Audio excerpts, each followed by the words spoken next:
Guys, നമ്മള് നിസാമുദ്ദീനിൽ എത്തിയിട്ടുണ്ട്. ഇവിടുന്ന് ഡൽഹിയിലേക്ക് പോയിട്ട് വേണം നമുക്ക് അടുത്ത ട്രെയിൻ പിടിക്കാൻ. ഒട്ടുക്കന്നാണ് പണ്ടാരം.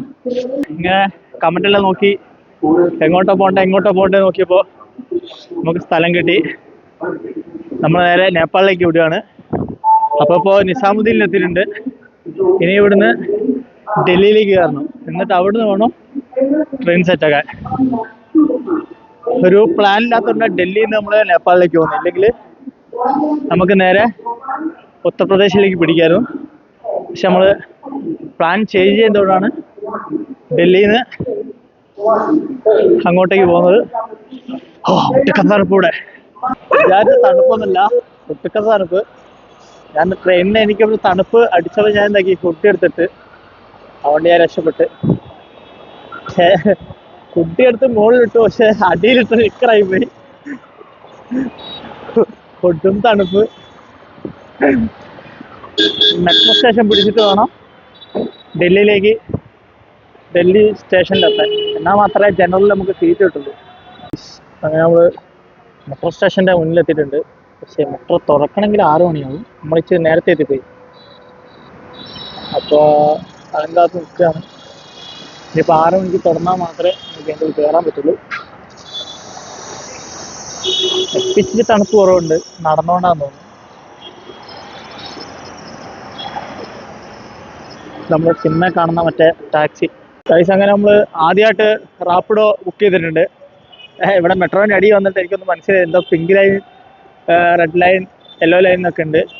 അപ്പോൾ നമുക്ക് അറിയില്ല.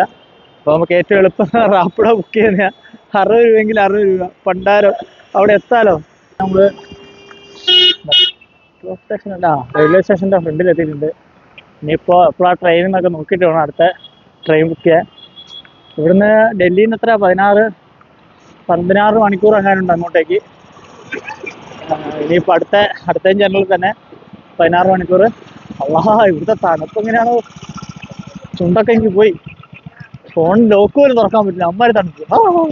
പോലെ തന്നെ നിക്കറ വിട്ടെ പണ്ടാ തണുപ്പ്. ഗൈസ്, ഇതാണ് മറ്റേ റെയിൽവേ സ്റ്റേഷൻ്റെ എൻട്രി. ഫുള്ള് വണ്ടിയാണ്. ഇവിടുന്ന് നമുക്ക് വണ്ടി എടുത്ത് പിടയ്ക്കാൻ പറ്റില്ല, ഫുള്ള് കട്ടിങ് മാത്രമേ പറ്റുള്ളൂ എന്ന് തോന്നുന്നു. ഗൈസ്, നമ്മൾ വീണ്ടും മുമ്പിട്ടുണ്ട്. ഇത് ഓൾഡ് ഡൽഹി എന്ന് പറയുന്നിടത്താണ് ട്രെയിൻ നമുക്കുള്ളത്. ഇത് ഞാൻ വന്നത് ന്യൂഡൽഹിയിൽ. രണ്ട് സ്റ്റേഷനാണ്. നമുക്കിത് അറിയാത്തതുകൊണ്ട് നമ്മൾ ഡൽഹിയിൽ നിന്ന് അടിച്ചപ്പോൾ ന്യൂഡൽഹി കണ്ടുകൊണ്ട് നേരെ ഇങ്ങോട്ട് പോയി. ഇനിയിപ്പോൾ ഓൾഡ് ഡൽഹിയിലേക്ക് പോകണം. വീണ്ടും റാപ്പിഡോ വിളിക്കാം. ഈ റാപ്പിഡോ കാരണം എന്നേക്കാൾ തിരക്കാണ്. കണ്ടറിൻ്റെ ഇടയിൽ കൂടെയൊക്കെ വലിച്ചും പറച്ചൊക്കെ പോകുന്നുണ്ട്. എങ്ങനെ എന്നെ അവിടെ കൊണ്ട് ഇറക്കിയിട്ടുണ്ട് ഇയാൾ. അപ്പോൾ ഗൈസ്, അപ്പോൾ നമ്മൾ വണ്ടി കയറിയിട്ടുണ്ട്. ഇനിയിപ്പോൾ നേരെ ഗോരംപൂരിൽ എത്തിയിട്ട് വേണം, അവിടുന്ന് വേണം നമുക്ക് മാറിക്കയറാൻ.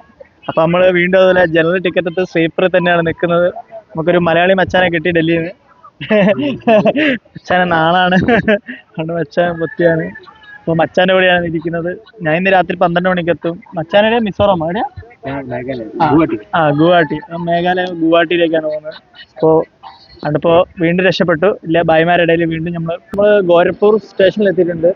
അപ്പോൾ രാത്രി 11 മണി എന്ന് പറഞ്ഞ് നമ്മളെ 3:15 ഇവിടെ എത്തിയത്. അപ്പോൾ ആരെങ്കിലും ഡൽഹിയിൽ നിന്ന് ഇങ്ങോട്ട് വരികയാണെങ്കിൽ ഈ ട്രെയിനിൻ്റെ പേര് ഓർക്ക് വെക്കുക. ആവാദ് ആസാം എക്സ്പ്രസ് എന്ന് പറഞ്ഞ ട്രെയിൻ ഉണ്ട്. അപ്പോൾ നമുക്ക് വേണേൽ മുള്ളണമെന്ന് വെച്ചാൽ അയാളോട് പറഞ്ഞ ആൾ നിർത്തി തരും. അമ്മാതിരി സ്റ്റോപ്പും അല്ലാത്തവിടത്തും വെറുതെ പിടിച്ചിടുകയാണ്. അപ്പോൾ ആരെങ്കിലും ഡൽഹിയിൽ നിന്ന് വരികയാണെങ്കിൽ സൂക്ഷിക്കുക, ഈ വണ്ടി കയറരുത്. 15910 എന്നാണ് തോന്നുന്നു നമ്പർ. അപ്പോൾ വേറെ ട്രെയിനിൽ കയറുക.